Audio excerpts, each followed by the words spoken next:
ሴቶችን ለማስደሰት የወንድ ብልት ምን ያህል መሆን አለበት? ሴቶች ኖርማል መጠን ያለውን ነው ፕሪፈር ያደረጉት። ናቹራል የሚመስለኝ ኖርማል ልክ ያለው ነው ብለው የ40 ዓመት 50 ዓመት 60 ዓመት እንደዚህ ነገር ሲከበር እኔ እና እሷ አንድ ቀን ኮሽ ብሎ ድምጻችን ወጥ እንደዚህ ወጣቱ አይማርም። እኔ በጣም ፈራለሁ። ቤታችንማ ስንቴ ተንኮሻክሾ ተገለባብጧል። ምንድን ነው ማለት የሚፈልጉት እነዛ ሲኒየር እናትና አባቶች? ቢላዩ የሆነ ነገር ዞር ስል ባለቤቴን ያዋለው ያኛካት ኤሚ አለቀሰች እንዴ አለቀስኩ። የምን ቺፕሴን በላህብኝ አታዳምጠኝም ማለት ነው። you don't care ስለኔ ስሜት ተፋው። ጥራት ከማምረቻው ይጀምራል። በወርቅ እጅ የተሰሩ ምርጥ ጫማዎች። ጥሩ ጫማ ውበት ብቻ አይደለም ታሪኮም ጭምር እንጂ። ሁሉም ነገር ጥራት ካለው ቁሳቁስ ይጀምራል። ምቾቶን ለማረጋገጥ በጥንቃቄ እንመርጣለን። በባለሙያ እጆች በትክክል በትዕግስት እያንዳንዱ ጫማ ይፈጠራል። ከውበት በላይ ጠንካራነትና ምቾቶን እንጠብቃለን። እያንዳንዱ ጫማ ከመውጣቱ በፊት በጥንቃቄ ተመርምሯል።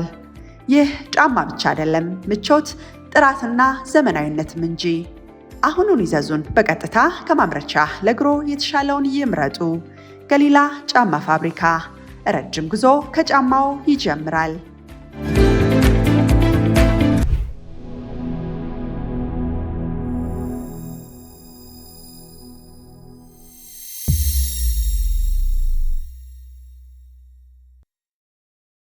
ሴቶችን ለማስደሰት የወንድ ብልት ምን ያህል መሆን አለበት? ሴቶች ኖርማል መጠን ያለውን ነው ፕሪፈር ያደረጉት። ናቹራል የሚመስለኝ ኖርማል ልክ ያለው ነው ብለው ነው። በጣም ሲተልቅ አንዳንዶቹ ይፈራሉ፣ ያመኛል ብለው ያስባሉ። እና 85% ኖርማል ሳይዝን ነው ፕሪፈር ያደረጉት which means እስከ 12 ሴንቲሜትር እስከ 16 ሴንቲሜትር ከ9 እስከ 16 ያለው ማለት ነው። አንደኛው እሱ ነው። 85% ሴቶች ኖርማል ፕሪፈር ያደርጋሉ። 15% ሳይኮሎጂካል ነው ሞስት ላይክሊ የሚሆነው፣ ተለቅ ያለ ይፈልጋሉ ማለት ነው። ይሄ የሴቶቹ ላይ የተጠናው ነው።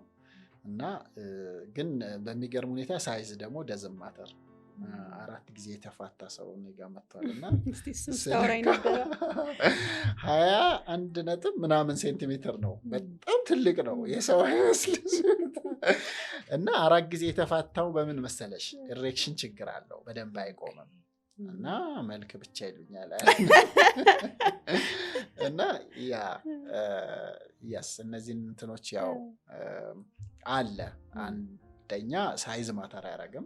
ትንሽም ሆኖ ስራውን በትክክል ከሰራ ኢሬክት አድርጎ ለበቂ ሰዓት ያልከቆየ ሴት ልጅ በአንድ ጣትም ትጨርሳለች። ይሄ ፋክት ነው።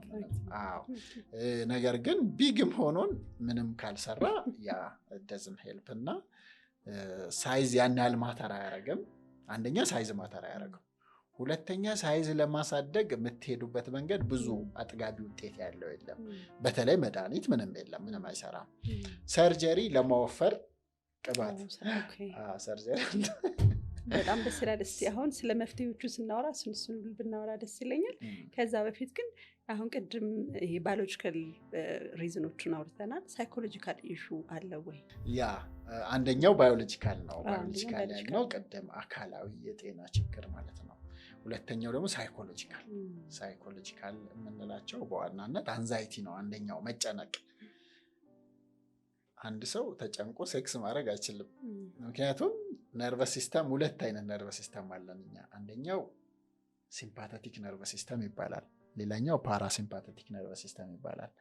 ፓራሲምፓተቲክ ነርቨስ ሲስተም የሚባለው ሪላክሴሽን እና ኢሬክሽን ነው፣ ወይም በሴቶች ሉብሪኬሽን እና አራውዛል በዩ። ሲምፓተቲክ የምንለው ኢጃኩሌሽን እና ቱመሰንስ ነው፣ በቃ መተኛትና መፍሰስ ብቻ ነው። ስለዚህ ለግንኙነት አይሆንም ማለት ነው። ለዛ ነው ሲጨነቁ ወንዶቹ ቶሎ ይጨርሳሉ፣ ከዛ አልቆምም ይላቸዋል። ሴቶቹ ሲጨነቁ ይደርቅባቸዋል፣ ያማቸዋል። ከዛ በኋላ ያለው ግልጽ ነው፣ ሊደሰቱ አይችሉም። ስለዚህ አንደኛው ጭንቀት ነው። ጭንቀት አንቲሴክሹዋል ነው። በቃ በተቻለ መጠን ጭንቀቱን ካልም ዳውን ማድረግ ያስፈልጋል ማለት ነው። በነገራችን ላይ ቅድም ስለ ብልት ስናነሳ የሴቶችን የወንዶችን አነሳን እንጂ የሴቶችም አለ። ያው አሁን በኋላ አንድ ቴክስት አለ አሁን አስነብብሻለሁ። አንዷ በጣም ተጨንቃ ነው የነገረችኝ። በጣም ያሳዝናል። ጥራት ከማምረቻው ይጀምራል። በወርቅ እጅ የተሰሩ ምርጥ ጫማዎች። ጥሩ ጫማ ውበት ብቻ አይደለም ታሪኮም ጭምር እንጂ። ሁሉም ነገር ጥራት ካለው ቁሳቁስ ይጀምራል። ምቾቶን ለማረጋገጥ በጥንቃቄ እንመርጣለን። በባለሙያ እጆች በትክክል በትዕግስት እያንዳንዱ ጫማ ይፈጠራል። ከውበት በላይ ጠንካራነትና ምቾቶን እንጠብቃለን። እያንዳንዱ ጫማ ከመውጣቱ በፊት በጥንቃቄ ተመርምሯል። ይህ ጫማ ብቻ አይደለም፣ ምቾት፣ ጥራትና ዘመናዊነትም እንጂ። አሁኑን ይዘዙን። በቀጥታ ከማምረቻ ለእግሮ የተሻለውን ይምረጡ። ገሊላ ጫማ ፋብሪካ። ረጅም ጉዞ ከጫማው ይጀምራል። ኤፒዞቶሚ የሚባል አለ። ሰርጀሪ ላይ ሲወልዱ ይቆረጣል ለማስፋት ጽንሱ ልጁ እንዲወጣ ማለት ነው።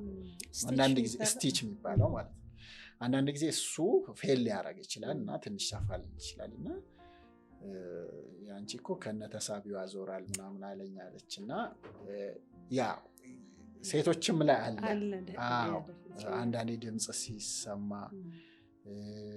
ሉዝ ሲሆን እንደዚህ ነገር ኮሜንት የሚሰጡ ወንዶች አሉ። ለነሱም እኔም አደብ ያዙ ነው ብለው። ምክንያቱም ለሁለት ኢደዝን ሄልፕ ማለት ሴቶችም ስለ ሳይዝ ማውራታቸው ኦቨርናይት ብሎ ሊያሳድገው አይችልም። አንድ ሰው ስለ ቁመቱ ዘወርስት ኮሜንትስ ቁመት ያጭር ነው ማለት ነው። በፈቃዱ አላመጣው። ስለዚህ ስለ መፍትሄው ማውራት ነው የሚሻለው እና ትምህርት ቤት ላይ የልጆችን ኢሹ በማየት የተጀመረው የማማከር አገልግሎት ወደ ምን አደገ? ወደ ፕሮፌሽናል ካውንስሊንግ፣ ፋሚሊ ኤንድ ካፕል ቴራፒ። ኮዝ ፋሚሊ ውስጥ ስራ አለ እንዳልኩሽ።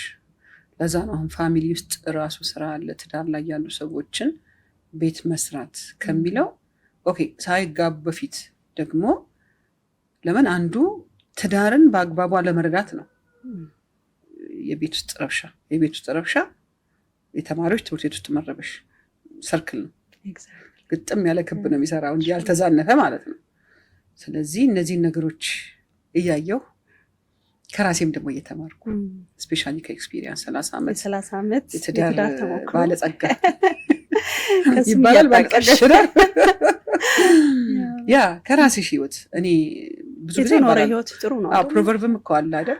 ሰውየው ከሌ እንዲያደርገ ተብለሽ ከምትማሪ እኔ አንድ ጊዜ እንዲገጥሞኝ እንዲያለፍኩት ሞር የሰው ልብ ውስጥ ይገባል። ሪል ኤክስፒሪየንስ የተኖረ ህይወት ስለሚሆን እና ራሴም እያደግኩበት ይሄ ትዳር የሚባል ለካ እንደዚህ ነው እንደዚህ ወገቤን ጠበቅ ማለት ነው እንዴ ነችና እኔ እኮ ዝም ብሎ የሚኖር ብዙዎቻችን ትዳር ዛሬ ያጋጠመን አይነት ችግር የሚያጋጥመን እንዴት ነው ትዳርን ይሳል ነው የሆነ በቃ የሌለ ዓለም ስለንን እንገባለን።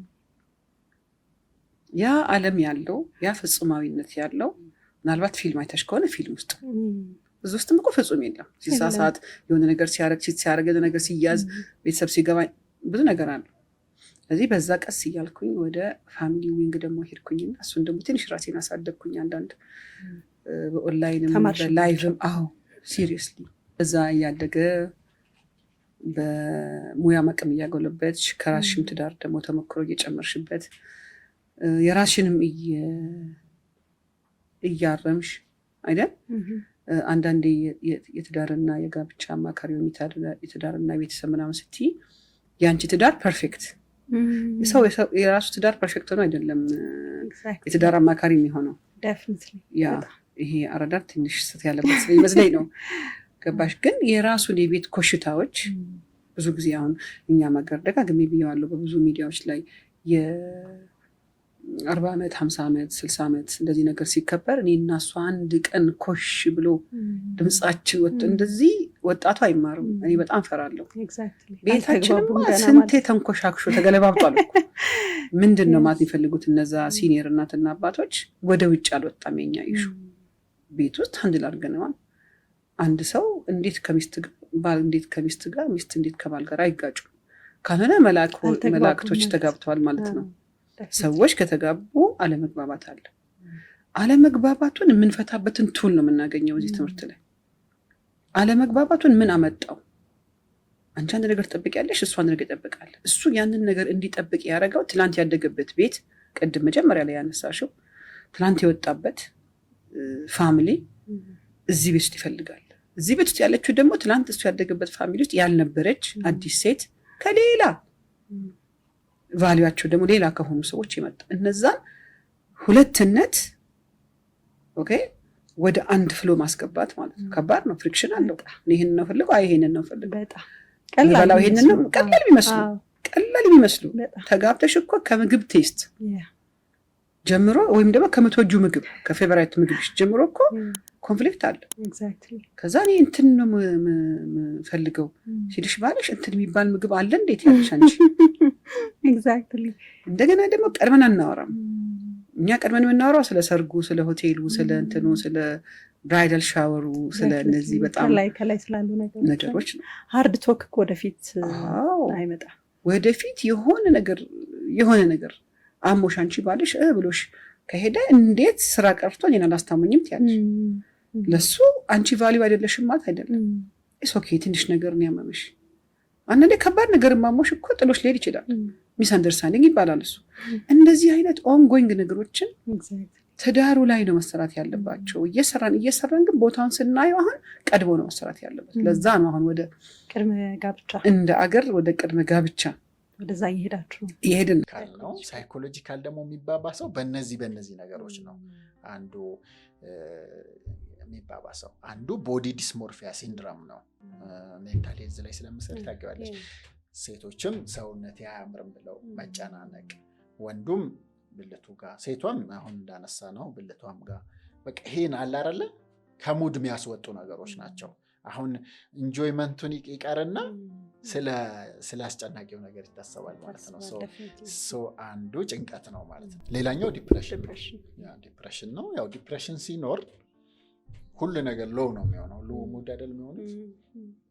ከነዛ መሀል አንዱ ፍላጎት ነው። በጣም ዝቅ ይላል። ያው ፍላጎት ከሌለ ሌላ ነገር አይታሰብም፣ አይቀጥልም። ከዛ በኋላ የመጀመሪያው ስቴፕ ፍላጎት አይደል?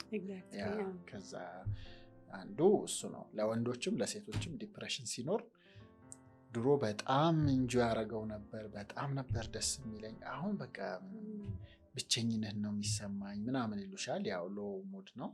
አንዱ አንቲሴክሹዋል የሆነ ወይም ደግሞ መንስኤ የሆነው ለስንፈተ ወሲብ በሴቶችም በወንዶችም ዲፕሬሽን ነው ማለት ነው። ሌላኛው ፓስት ትራውማ ነው። ፓስት ትራውማ ስንል ፓስት ሳይኮሎጂካል ትራውማ፣ መደፈር፣ በልጅነት በቤተሰብ ደግሞ አቢዩዝ መደረግ፣ እነዚህ ነገሮች ለግንኙነት ያላቸውን አመለካከት እንዲጣሉ እና ደግሞ እሱን ከመጥፎ ነገር እንዲያያይዙት ያደርጋቸዋል። እና አንዱ ይሄ ነው ማለት ነው። ፓስት ትራውማ እና ፓስት ቻይልድሁድ አቢዩዝ ሲኖራቸው በተለይ ሴቶቹ እንደዛ ይሆናሉ ማለት ነው። ከዛ ውጭ ፐርፎርማንስ አንዛይቲ ደግሞ ሌላ ጊዜ ደህና ናቸው። ጭንቀትም ድብረሽንም ድባቴም የለባቸውም። ነገር ግን በተለይ የመጀመሪያ ሰሞን የተዋወቁ ሰዎች በጣም ኮመን ነው። አስደስተዋለሁ፣ አስደስታታለሁ፣ በቃ የሚወደው ሰው ላይ ይበዛል። ላይክ እሷ የበለጠ የምትወደው ከሆነ እሱን ለማስደሰት ስትል ስትጨነቅ ፐርፎርማንስ አንዛይቲ ውስጥ ትገባለች። አንዛይቲ ቅድም እንዳልነው ሲምፓቴቲክ ነው። ሲምፓቴቲክ ማለት ደግሞ ኮርቲሶን፣ ኖርኤፒኔፍሪን፣ ኤፕሪፍሪን የተባሉ ንጥረ ነገሮች ይመነጫሉ። ወደዛ የሚሄደው ደም ይቋረጣል፣ የሴቶቹ ይደርቃል፣ ግንኙነት ላይ ጥሩ አይሆንም ማለት ነው። በወንዶቹ ኢሬክሽኑም ኢጃኩሌሽኑም ልክ አይመጣም ማለት ነው። ሶ ፐርፎርማንስ አንዛይቲ በተለይ የመጀመሪያ ሰሞን እንትን ነው። ያው ብዙ ጊዜ ፐርፎርማንስ አንዛይቲ ማለት ፐርፌክት ለመሆን ሲሞከር ነው። ማላዳፕቲቭ ቲንኪንግ ነው ባይዘው እሱ ራሱ በጣም ፐርፌክት መሆን አለብኝ የሚለው አስተሳሰብ ትክክል አለ። ኢምፕሬስ ማድረግ መፈለግ በቃ ወንዳ ወንድ ነው ምናምን ስፔሻሊ ወንዶች ላይ ያለው በጣም ሳይኮሎጂካሊ ይሄው እኔ መቼ ጀምራችሁ ነው የምላቸው ወንዶች በ19 በ18 ቪያግራ ይወስዳሉ። አሁንማ በቃ እንትን ማለት ከዛ እንዲህ ብለው ለማውራት ለምናም ለጉራ ምናም ይሆናል እና which is በጣም መጥፎ ነገር ነው። አንደኛ we are all imperfect ሴቶችም ወንዶችም አይደል? ፐርፌክት በሆነ ወርልድ ላይ ነው ፐርፌክሽን የለም። ስለዚህ ከብዙም ከጭንቅላታችን ብንወጣ የተሻለ ነገር እንሰራለን። ላይክ it's okay sometimes to fail ማድረግ በየትኛው መንገድ ላይ ይሆናል በስራም ይሁን በምን ነው ፐርፌክሽን እና አክሰፕት ማድረግ አለብን። መውደቅን ሁሌ አኮምፕሊሽ ማድረግ አይደለም ህይወት it's a process እና ደግሞ ፈተና ባናረገው enjoyment ጠፍቶ አንዳንዴ ባትል ነው የሚሆነው። አንዳንዶቹ ትዳር ላይ ሆነውም እንደዛ አሉ። ፐርፎርማንስ አንዛይቲ በጣም ገና ሳስበው ይጨንቀኛል ይሉኛል። ከዛ እሱ ራሱ ሳይኮሎጂካል ፕሮብለም ይፈጥራል። ይጨንቀኛል ሳስበው። ምክንያቱም እንትን በቀድሜ ቢጨርስስ እምቢ ቢለኝስ የሚለው ሐሳብ ችግሩን እንዲመጣ ያደርገዋል የበለጠ ማለት ነው። የፈሩት ይደርሳል ነው የሚባለው።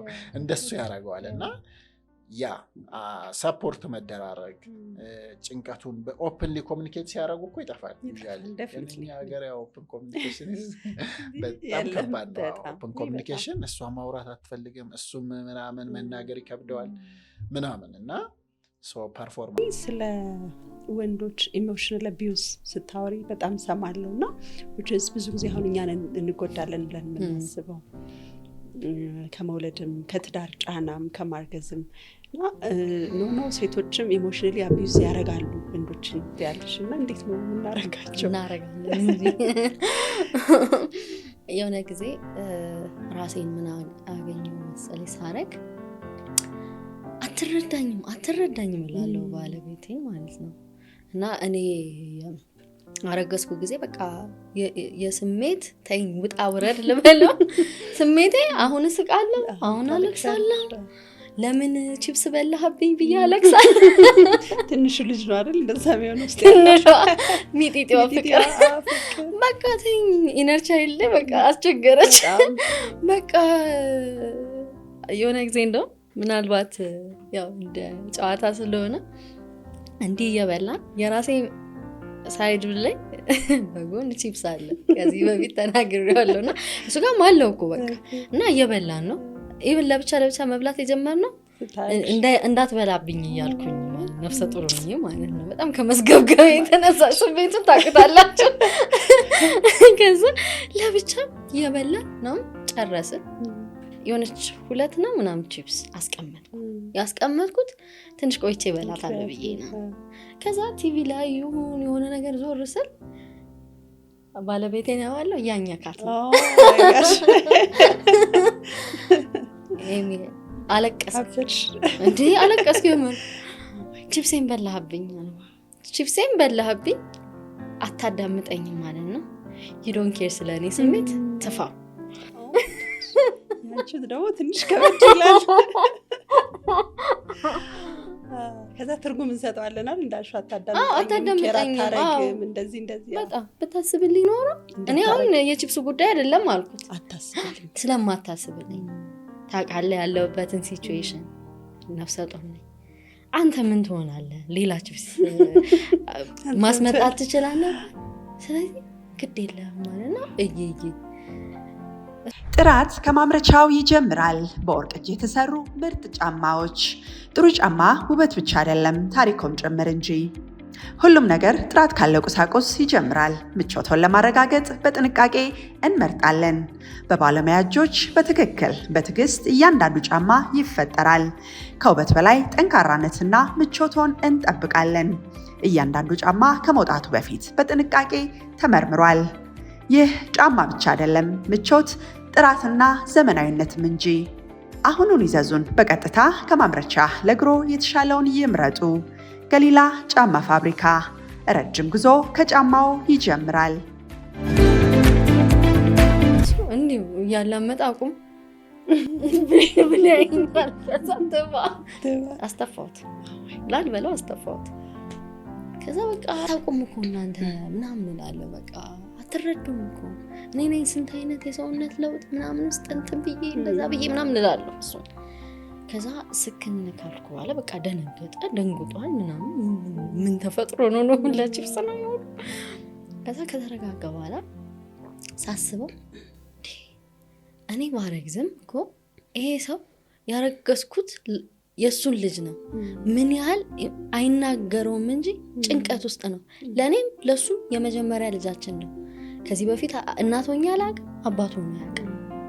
ምናልባት ልጁን አልተሸከመም እንጂ በአእምሮ ግን ተሸክሞታል። ይሲ እንደውም የሆነ ፒክቸር አለ። እናት በማህፀኗ ልጇን ታቅፋለች፣ አባት ደግሞ በማይንዱ ነው በአእምሮ ይሲ። ስለዚህ የሱን እኮ ያንን ሁሉ ጭንቀት አልተረዳሁትም። ምን እንደሚያስብ ምን አውቃለሁ። ምናልባት እሱ ብዙ እንደ አባት ጥያቄ ይኖረዋል። ጥሩ አባት ሆኖ ኢኮኖሚ ጫና አለ፣ መውጣት መውረዱ አለ፣ ብዙ ነገር ፊት አረግ ይሆን ምናምን። ከዛ እሱም ደግሞ የመጣበት ቻይልድሁድ የሆነ ጉዳይ ይኖራል፣ ፊር አለ ኦፍ ኮርስ፣ ያደገበትም ነገር አለ። ምን አይነት አባት ነው መሆኑ ምናምን። አባትነት በብዙ ነገር የሚፈተንበት ጊዜ ነው ዩሲ። እንደ ባልም ደግሞ ካፔብል ነኝ የሷን ኢሞሽናል ይሁሉ መውጣት መውረድ እንዴት ነው እቺ ሴት እስከምትወልድ ብሎ ላስብ ይችላልና ጋድ አልኩኝ። በቃ ለካ የነሱን አንዳንድ የምንናገራቸው ነገሮች ኦፍ ኮርስ ይሄ ሲዘን ነው፣ ወቅት ነው የነፍሰ ጡርነት እንትን። ግን ከዛም በኋላ ሴቶች ያው በማወቅም ሆነ ባለማወቅ በፀብ ወቅት ይሄ ኢሞሽናል አቢዩዝ አለ። የምንናገራቸው ቃላት ምን አይነት ዲስትራክሽን ምን አይነት ስብራት እዛ ሰው ላይ እንደሚያመጡ አናውቅም። ሞትና ህይወት በምላስ እጅ ናቸው ይላል። እሺ ምላስ አለው ኃይል ማለት ነው፣ አለው አካል ይሰብራል። ስብርብርሽን ነው የሚያወጣ፣ ሌላ ሰው ሊያረግሽ ይችላል። እና አንዳንድ ነገሮች በተለይ ወንድነታቸውን የሚፈት አሁን አንተም ብሎ ወንድ እነከሪን አታያቸው ምን ባላታይ እስኪ ጎረቤት ቀለል አድርገን የወይዘሮ እንትና ምን እንደገዛ አይታል ለልጆቹ ሚስቱን እንዴት እንደሚያዘን አንተ አይደለም ለሚስት ለራስ እንኳን ማተርፍ ሰውዬ እንዴት እንደ ወንዶቹ እስኪ እየተባለ ምን እንዲያስብ ነው። ከዚህ በላይ እንዴት አይነት ባል ይሆናል እንዴት ተባለው እንደረዲ ወንድነቱ አይደል ኮምፒተንሲው ጥያቄ ውስጥ የገባው ኮምፒተንት አይደለም ብሎ አይደለም። ስለዚህ ኢሞሽናሊ ራሱ ዲታችድ ከሚስትየው እየራቀ ነው የሚመጣው። ፈሪ አንድ ነገር ስናገር ሙድ መያዣ እንዳልሆን ብሎ በቃ በቂ አይደለም ለዚህ ቤት ብሎ ያስባል። አክኖሌጅ አይደረግለት የሚያረገው ነገር እየታየ አይደለም። ምናልባት እሱ ለምሳሌ ዳቦ ይዞ ሲመጣ አመን 10 ብር ምን 100 ብር የማይሞላ ዳቦ ይዘመተ ደሞ ራስን እንትን ታያለ እንዴ ሰው እንትን ያረጋል በጊዜው ብላም አጣቃ ራስን አላል ሲባል ምንድነው የሚያስበው? ለሱኮ ምናልባት ባዶ እጁን የለመደ ወይም ያደገበትን ፋሚሊ በጣም የተሻለ እኮ ባል ሆኗል እኮ። ምናልባት አባትየው እኮ አቢዩዚቭ ይሆናል እኮ እናትየውን እየደበደበ እየተሰደበ ይሆናል። እሱ ደግሞ የተሻልኩ አባት ሆናለሁ ብሎ ለራሱ ቃል ገብቶ የተሻለ ባል ሆኖ በጣም በቃ ለሱ በጊዜ መግባቱ 12 ሰዓት ራሱ በቃ ያችን ዳቦ የ100 ብሯን ይዞ ሲገባ ራሱ ትልቅ አቺቭመንት ነው። እሷ ግን አላወቀችለት። ያችን ብታመሰግኝ እኮ ሞር እየጨመረ ይሄዳል። ወንዶች ደግሞ በጣም አፕሪሺዬሽን ለነሱ ማመስገን ማለት ለምሰራው ነገር እውቅና ሰጥቻለሁ፣ ኖቲስ አርጌሃለሁ፣ አይቻለሁ። ስለዚህ እኔ ኮራባሃለሁ የኔ በመሆን ነው ትርጉሙ። ስለዚህ ነገ ጧት ደግሞ ያችን ስለሚፈልጋት የበለጠ ነው የሚያደርገው።